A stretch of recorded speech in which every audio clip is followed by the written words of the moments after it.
There are many questions you are faced with every day. We are all searching for answers that will make a real difference in our lives. It's hard to imagine that these answers might be right in front of us. Get ready to discover answers in the Bible with Bayless Conley. Welcome to the broadcast today. We have got the most interesting message for you. It's called God's 10 Commandments for Marriage. We're actually looking at the 10 Commandments as if they were marriage vows between God and His people. And really, if you look at it, it's not too far off the mark, because He uses very romantic language leading into that. And we find basic principles from them that will help us in our marriages and in all relationships. So single, divorced, widowed, married, remarried, never want to get married, this is going to be a blessing to you. Stay tuned. Do you have a Bible? Please open to Exodus chapter 19. Father, give me utterance in the Holy Spirit and give us all ears to hear. If you agree, say amen. Amen. We've been dealing with the subject of relationships all month long, and I want to continue that. I'm going to talk a little bit about marriage. However, everybody say however. However, if you're not married, this will be applicable to you. If you are happily married, this will be really good for you. If you're unhappily married, this will be good for you. If you're divorced, this will be good for you. If you're widowed, this will be good. If you're single and never want to get married, this will be good for you. If you're single and you desperately want to get married, this will be good for you. There'll be some principles here that will help you. You see, good relationships, good marriages, they don't just happen. They have to be worked at. A good marriage has to be built on more than passion. It also has to be built on principle. And in the scriptures, we find the absolute best guidelines, the best principles for healthy relationships, healthy marriages in any generation. God's words, God's principles are never outdated. And today, we're going to go back 3,500 years and take a look at some wedding vows that are extremely relevant today. I don't know if you realized it or not, but God looked at Israel as His bride. In Jeremiah, God says, you've been an unfaithful wife, even to the degree that He put them away and gave them a bill of divorce. Yes, God is a divorcee. Some of you need to think about that, because there are some people that have been through a divorce and you've just written them off. Friend, God had a divorce. In Ezekiel and Hosea, the Lord uses the same analogy, that He is married to His people. The metaphor is carried on into the New Testament. The church is referred to as the bride of Christ. And God is saying the closest relationship that you could understand, husband and wife, that's what I want to be to you. That's how close I want to be with you. Now, after God brings His people out of Egypt, He gives Moses the Decalogue, or the 10 Commandments. And it's not just a list of do's and don'ts. It's not some stairway to heaven that if you do these things, you can eventually make it to heaven. As much as anything, they were wedding vows for God's people. God was saying, if you want a long-term relationship with me that is healthy and growing, here's what needs to happen. This is what you need to imbibe. In fact, look at the previous context with me. In chapter 19 of Exodus, verse 4, God said, you have seen what I did to the Egyptians and how I bore you on eagle's wings and brought you to myself. Now therefore, if you will indeed obey my voice and keep my covenant, then you shall be a special treasure to me above all people, for all the earth is mine. God is saying, I had the whole earth to choose from, and I chose you. You're my special treasure. I brought you to myself. It's actually quite intimate language. It's very romantic language. And then directly following, God saying these things to His people, that I've chosen you above everyone, that you're to be mine. Then God gives them these wedding vows. The 10 commandments in Exodus chapter 20 and verse 3, have no other gods before me. Verse 4 and 5, no graven images. Verse 7, don't take the Lord's name in vain. Verse 8, keep the Sabbath. Verse 12, honor your parents. Verse 13, don't murder. Verse 14, don't commit adultery. Verse 15, don't steal. Verse 16, don't bear false witness. And verse 17, don't covet. And we want to look at them, and I'm going to speak briefly about their relevance vertically, between us and God, but we want to concentrate on how they just might be applicable horizontally when it comes to a marriage relationship, or in some cases, any relationship for that matter. So let's look at the first one. In verse 3, you shall have no other gods before me. God is saying, I want an exclusive relationship. I want to be your one and only. I won't be satisfied being flavor of the month. St. Augustine said, if Christ is not valued above all, he's not valued at all. How appropriate in marriage as well, that there is a devotion to that one person. Henry Ford, on his 50th wedding anniversary, said, the reason I've had a successful marriage is the same reason I've been successful in business. I stick to the same model. In traditional wedding vows, the couple pledges their devotion until death do us part. That you go into it thinking, okay, there's not going to be any competition. I'm not going to be shopping. My wife doesn't have to worry about me shopping around. She's it. I'm sticking to one model. And by the grace of God, she's sticking to one model. The model seems to be changing a little bit. I look in the mirror and yeah, you know what I'm talking about. But it's not, this one and this one, and there's just not that option. It's not open. If you're going to have a solid relationship, you have to have that mindset. When Adam slept in the garden and God took a rib, he fashioned the woman out of the rib and brought her to the man. God didn't reach back in and say, okay, there's Eve, and there's Samantha, and there's Lois, and here's he just took one rib.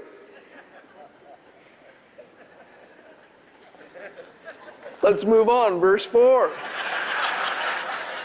You shall not make for yourself a carved image, any likeness of anything that is in heaven above, or that's in the earth beneath, or that's in the water under the earth. You shall not bow down to them, nor serve them. And God wanted everything covered. Don't make an image of anything in heaven, earth, or in the sea, and don't bow down to them. Before I was a Christian, I used to go often to the Hindu temple up in Los Angeles, and they had huge idols in there, and people would bow down to them, burn incense, and play little finger symbols, and it's one of the things that God forbids, to make images. In marriage, don't have substitutes. Love your wife, love your husband, find fulfillment in that relationship. With some, they try and find fulfillment in other things, and I think it's one of the reasons, not the only one. One reason why pornography is so damaging is because the passion and sexuality is being directed toward an image, toward a substitute, and it robs the marriage. Sometimes you'll have a guy, or it may be the girl, and their work sort of becomes their all in all. All of their passion, all of their energy is put into their job, and they endeavor to find all of their fulfillment there. And I believe work's a good thing. God gave Adam a job before he gave him a wife. So ladies, before you get married, you should consider that. Make sure he's got a job first. And sometimes you'll get, one of the parents, generally it would be the wife. She pours all of her love, all of her passion, all of her energy into the kids. And we need to love our kids with all of our hearts. We need to, put them before ourselves. But many times a crisis arises when he or she retires, or when the kids grow up and leave home. And the lady will say, well, man, I've got this huge emotional void in my life. The kids are gone, and It's like my husband's a stranger. I don't even know who this guy is. And she realizes because I poured everything into the kids, including what I should have been pouring into my marriage. Or the guy retires or loses his job, or she retires or loses her job. And if she's put everything into that and not put into the marriage, that's become a substitute, a surrogate, if you would. And there's a huge crisis. And sometimes you find people that are, breaking the relationship after being married 35 years because of that very thing. So we need to make sure that we don't have substitutes. And I believe in working hard. I love my kids. I love my grandkids. But I cannot pour into them what only belongs to Janet. I need to love Janet. And she needs to love me, not a substitute. All right, verse 7, we come to the third commandment. You shall not take the name of the Lord your God in vain, for the Lord will not hold him guiltless who takes his name in vain. God's saying, if you want to have a good relationship with me, speak well of me. Watch your words. In vain means empty or meaningless, insincere, not showing due respect. You see, whenever we speak flippantly or lightly about someone, it erodes our respect of that person. It doesn't change them, it changes us. And I think some are far too casual, critical, disrespectful in their speech, and it affects their relationships. I really think when it comes to relationships, few things can affect them for positive or negative more than the words that we speak. Learn to speak well of your mate. Build them up with words. Be lavish with your praise. The book of James says that our words, our tongue, it works like a rudder on a ship, determining the direction that ship will go, the ship of our life, the ship of our marriage. Where are you sailing your marriage? Now see, I know a little bit about what can happen when a boat is steered off course. Where is your marriage headed? Think about the words that you say as a habit of life.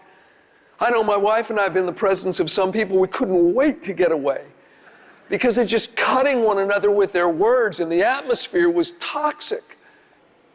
But words can be used in a positive way as well. We were at a ministers' conference when we were newly married, and we'd seen a lot of families where the preacher's kids didn't do well.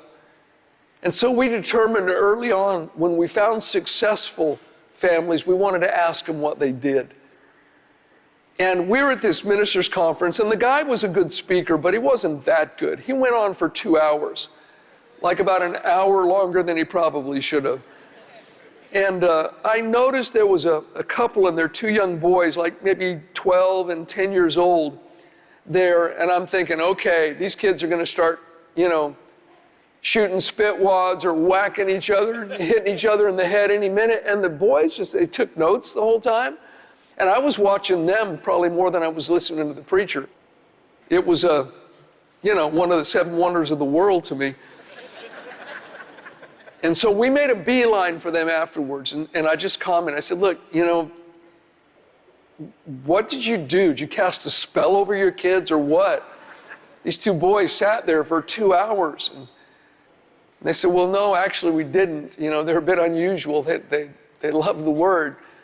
And we got into this conversation with them, and they said, they rarely fight. I was so surprised. My sister and I fought like cats and dogs. And I said, what do you mean they rarely fight? How could that possibly be? He said, well, when they were young, if they'd fight, we'd sit them down and make them look at one another in the face and say, you're my brother. I love you. And I wouldn't do anything to hurt you. I'm sorry. Will you forgive me? He says, and we got them in the habit of saying that. And he said, Bayless, it worked wonders. And then he went on, and I've never forgotten this. They had a ministry out in the Inland Empire, or actually out in the high desert. And they mostly counseled couples, was the thing they did. And they said, sometimes we get a couple in, and they're like ready to tear one another's heads off. And we have to get in there and separate them. They're fighting so bad, interrupting one another, accusatory. He said, and the ones that will do it, we always see a change. We make them face one another. It says sometimes so hard to get them to look one another in the eye and say, look, you're my wife, and I love you. And I married you because I saw special things in you. And, just to speak forgiveness and to speak good things. And he said, Bayless, it's the most amazing thing. We tell them, if you'll do this, you promise to do it every day, just spend a couple of minutes speaking good, wholesome words to one another. He said, the next time they come back in, it's like two heads on one body. It's like, they're just like, and we can't separate them. He says, it's like night and day, just the result of them speaking God-filled words. Now, the Bible talks about that. In the book of Proverbs, it says, death and life are in the power of the tongue. And those that indulge in it, whether they speak words of death or life, they're going to eat the fruit of it. I mean, consider this. The most radical thing that could happen to a human being is to become born again, to get saved. You change your destination from hell to heaven, and it happens by putting your heart and lips together. If you believe in your heart God raised Jesus Christ from the dead, you confess Him with your mouth as Lord, you will be saved. You're immediately transformed inwardly, and your eternal destiny is changed. Now, if that can happen from putting heart and lips together, how much easier should it be for us to understand that a marriage that's going the wrong direction could change course and start going the right direction by speaking the right kind of words? And here God is saying, if you want a good, healthy, growing relationship with me, show respect. Don't use empty, flippant speech. Don't take my name in vain. And the same thing, I think, applies so much to couples. Look with me at verse 8. We're going to go ahead and move on. We come to the fourth wedding vow or commandment. Remember the Sabbath day to keep it holy. Now, the word Sabbath literally means intermission, rest, to cease from labor, to put down your work. And the word holy just means to be separate or dedicated to God. God's saying, if you want a long-term relationship with me, we've got to have time together, special time, exclusive time, extravagant time. I want a whole day. In order to have a healthy, growing marriage, husbands and wives need time together. Special time, exclusive time, sometimes extravagant time. And I think all of us know, we live in a very busy world. The idea originally for all of the technology, hey, it's going to make it so that everyone has spare time to spend with family and with one another. But it hasn't worked out that way, has it? Our lives are busier than ever, and generally you see a family out to dinner and every one of them's on their mobile device, There's no conversation going on. And the point is that in this busy, fast-paced society and culture, we need to carve out time. If we don't make it happen, it will not happen. It was a country pastor that would visit his parishioners, and the way he would do it is, if they wanted to visit, they'd drop a little note in the offering container when it came by. And he got a note in there one day that got his attention. It said, I am your most devoted and faithful member, but I'm dying of loneliness. Please visit me. And it was signed by his wife. Solomon said, they made me the keeper of the vineyards, but my own vineyard I have not kept. I had a friend, lovely guy, he's in heaven now. Actually, he and his wife are both in heaven. They were faithful members of Cottonwood, dear friends to me. They were up in age, and we used to golf a lot together. And we're out one day golfing, and he told me, he said, Bayless, this is my first marriage. I said, no, I didn't know that. And he and his wife just had a great relationship. He said, yeah, I lost my first marriage because of golf. I said, you're kidding. He said no, and he told me the job he had, and it was a good job, well-paying job, but it caused him to be gone a lot. It was just, part of the territory that went with the job. But he said, Bayless, in addition to being gone so much with my work, I always golfed over 200 rounds of golf a year.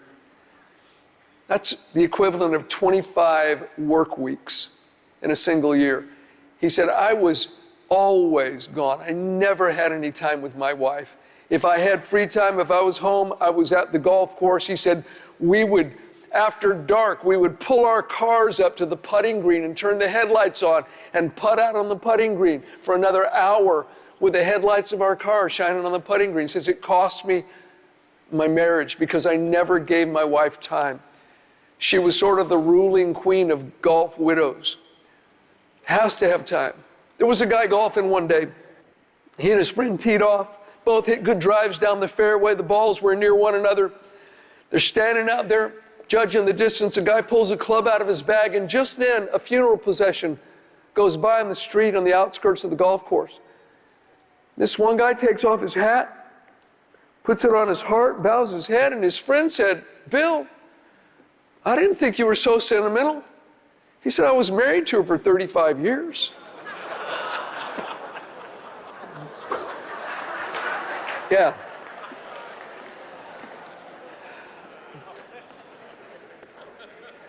Everybody say time. Make the time. Some exclusive time, even perhaps some extravagant time.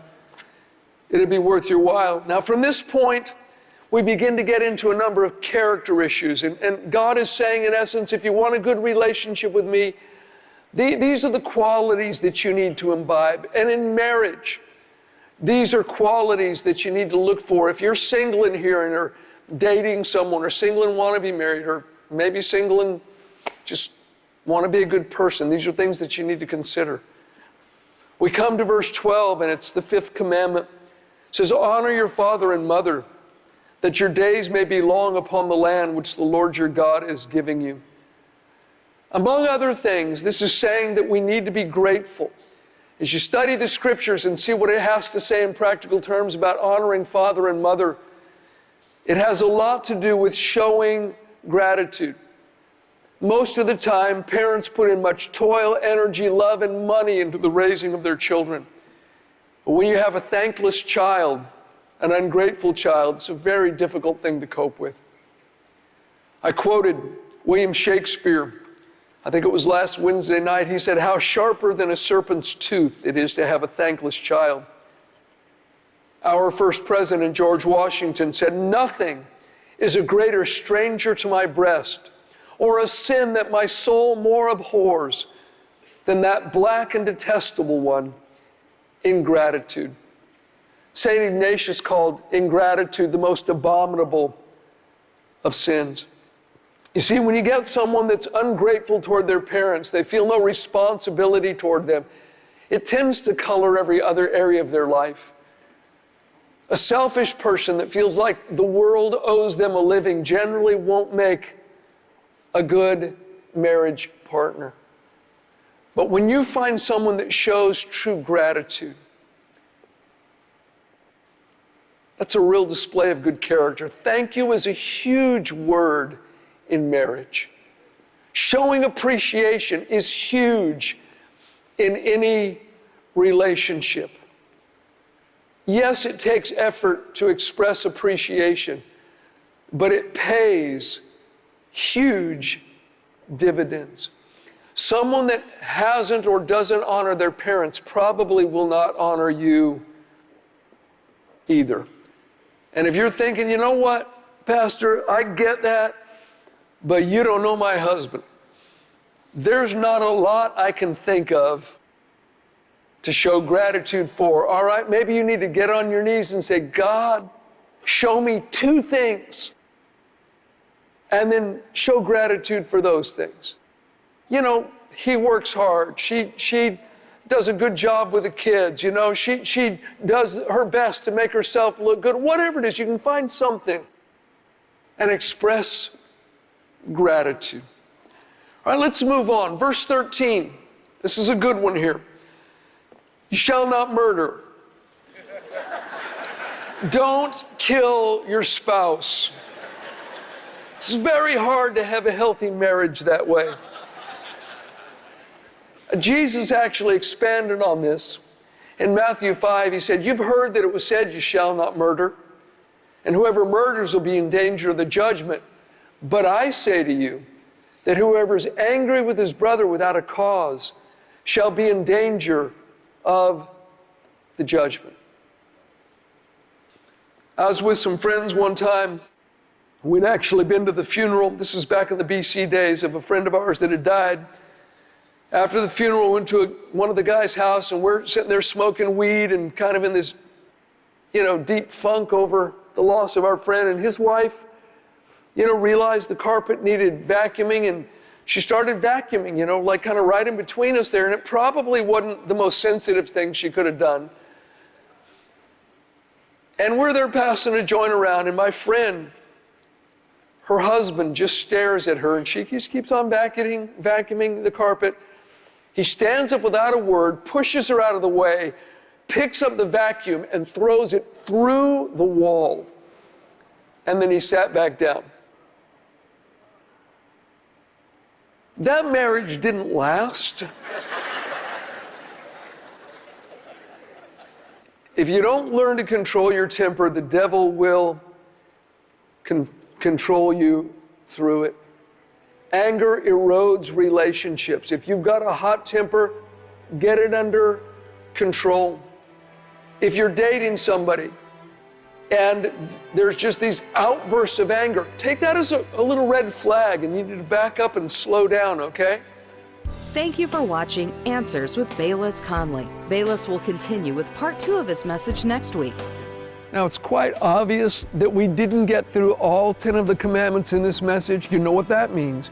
You're going to have to join us next week for the following broadcast where we get through the rest of them. But I say this a lot, and I don't say it lightly, though I do say it fairly often. I don't think it's a coincidence that you're listening to me right now. I think it's a matter of divine design. There's a God in heaven that knows your name. He's interested in you, and he wants to help you. He wants to help you with your marriage. He wants to help you with that troubled child. He wants to help you with your finances. He wants to get involved in your life. He is not distant, aloof, cold, and uncaring.